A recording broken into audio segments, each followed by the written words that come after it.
নমস্কার, দিব্যদৃষ্টি ফাউন্ডেশনের তরফ থেকে আমি নির্মল শাস্ত্রী। তো আজকে দীর্ঘদিন এই জ্যোতিষশাস্ত্র নিয়ে পথ চলা, দীর্ঘদিন এই জ্যোতিষশাস্ত্র নিয়ে অধ্যয়ন। গর্বের সাথে বলি যে আমি একজন প্রফেশনাল অ্যাস্ট্রোলজার। তার মূলত কারণ হচ্ছে একটাই, যে আমার কাছে প্রচুর মানুষ যারা আসে, তারা জীবনের গাইডলাইন এবং আমাকে তারা পথপ্রদর্শক হিসেবে কিন্তু তারা আমাকে মানে।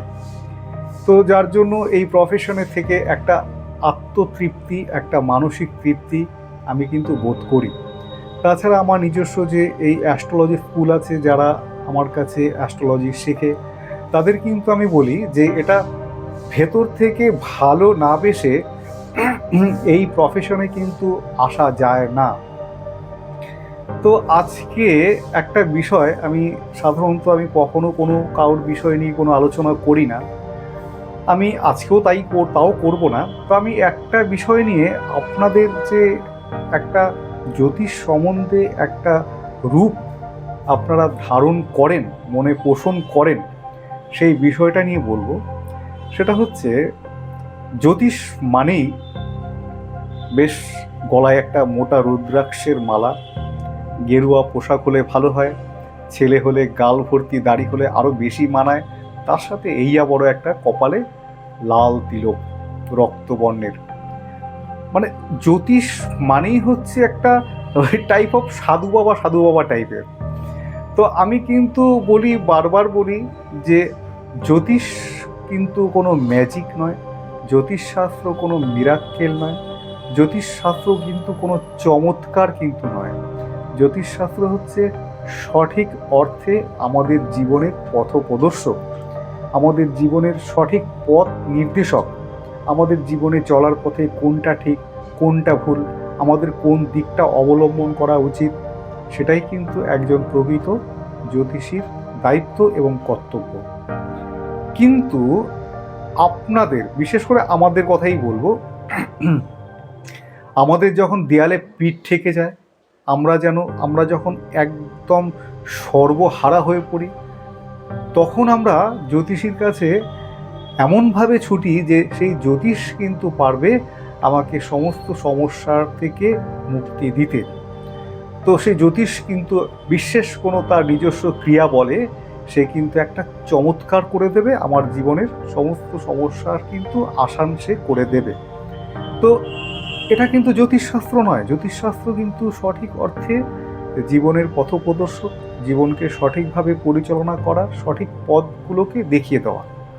হ্যাঁ, গ্রহগত ত্রুটি, সেইখানে শাস্ত্রমতে তার প্রতিকার প্রতিবিধানের অবশ্যই মান্যতা রয়েছে, তার কিন্তু অনেক যুক্তিগত রয়েছে। কিন্তু প্রকৃত অর্থে একজন জ্যোতিষ হচ্ছে আপনার জীবনের পথপ্রদর্শক। তো আজকে এই কথা বলতে গিয়ে আরেকটা কথা, আমি যে প্রসঙ্গটা নিয়ে আলোচনা করব। তো ইদানিং আমরা সোশ্যাল মিডিয়ায় এক ধরনের বিজ্ঞাপন, খুব কুরুচিশীল, অন্তত আমি নিজে ব্যক্তিগতভাবে মনে করি কুরুচিশীল বক্তব্য এই কারণেই বললাম, আমার ঠিক ভালো লাগে না। সেটা হচ্ছে বশীকরণ। আমি আপনাকে বলতে পারি যে আজকে দীর্ঘদিন আমি এই প্রফেশনে রয়েছি। আমি আমার নিজস্ব স্বক্ষেত্রে, আমার নিজস্ব বাসস্থানে বসেই আমি কিন্তু চেম্বার করি। দীর্ঘদিন আজকে হয়ে গেল 20 বছরের ওপরে। কখনোই কিন্তু আমি এই দাবি করি না যে বশীকরণ কথাতেই আমার কিন্তু একটা প্রবল আপত্তি রয়েছে। তো এখানে দেখা যায় যে বশীকরণ মানে একটা কি বলবো, একটা যাচ্ছে তাই ব্যাপার। তো বশীকরণ কতটা কি হয় বা কি হয় না, আমি সেই তর্ক বিতর্কে খুব একটা আমি যেতে চাইছি না। আমার এই বিষয়ে একেবারেই নলেজ নেই। আমি দীর্ঘদিন এই জ্যোতিষশাস্ত্র অধ্যয়ন করলেও এই বশীকরণ সম্বন্ধে আমার কিন্তু, আমি বলবো, কিঞ্চিত জ্ঞানও আমার নেই। তো বশীকরণ জিনিসটা যদি এতই সহজ হতো, আমরা যদি সবাইকে বশীকরণ করে আমাদের কার্যসিদ্ধি করাতে পারতাম, সেটা অফিসের বস হোক বা যেই হোক, তাহলে জীবনটা কত সহজ এবং সরল হয়ে উঠত।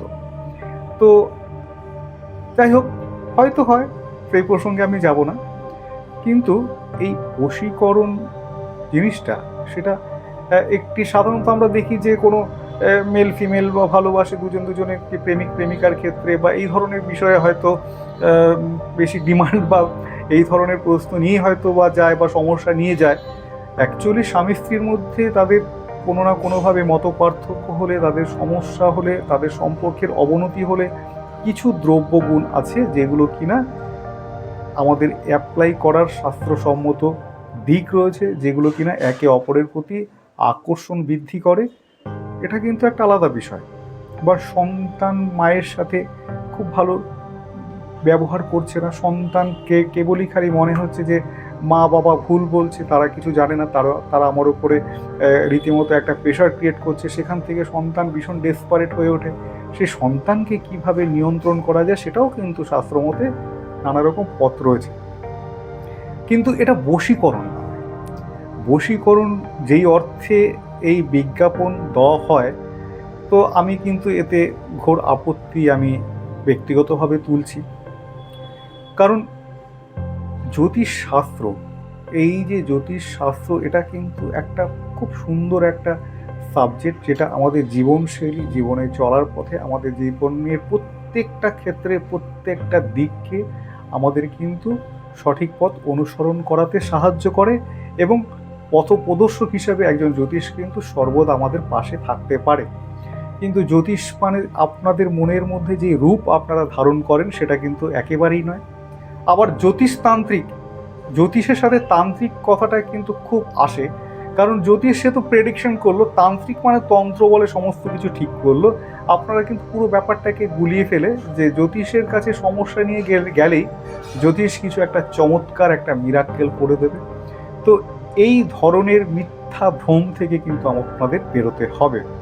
তো আমি আজকে দিব্য দৃষ্টি ফাউন্ডেশনের তরফ থেকে খুব দায়িত্ব নিয়ে বলছি, জ্যোতিষ আমাদের জীবনে একটা অপরিহার্য দিক, আমাদের জীবনশৈলী, আমাদের জীবনের পথপ্রদর্শক। কিন্তু জ্যোতিষ মানেই ম্যাজিক, জ্যোতিষ মানেই চমৎকার, জ্যোতিষ মানেই তার একটা লাল তিলক বা গলায় রুদ্রাক্ষের মালা থাকতে হবে, এই ধরনের যে আপনারা প্রতিচ্ছবি জ্যোতিষ সম্বন্ধে মনে ধারণা করেন, পোষণ করেন, এইখান থেকে কিন্তু আপনাদের বেরিয়ে আসতে হবে। তো আজকে আলোচনাটা মূলত আমি এই প্রসঙ্গেই করলাম যে জ্যোতিষ মানেই কিন্তু চমৎকার ম্যাজিক, সব সমস্যার সমাধান কিন্তু নয়। জ্যোতিষ মানে সঠিক অর্থে জীবনের পথপ্রদর্শক।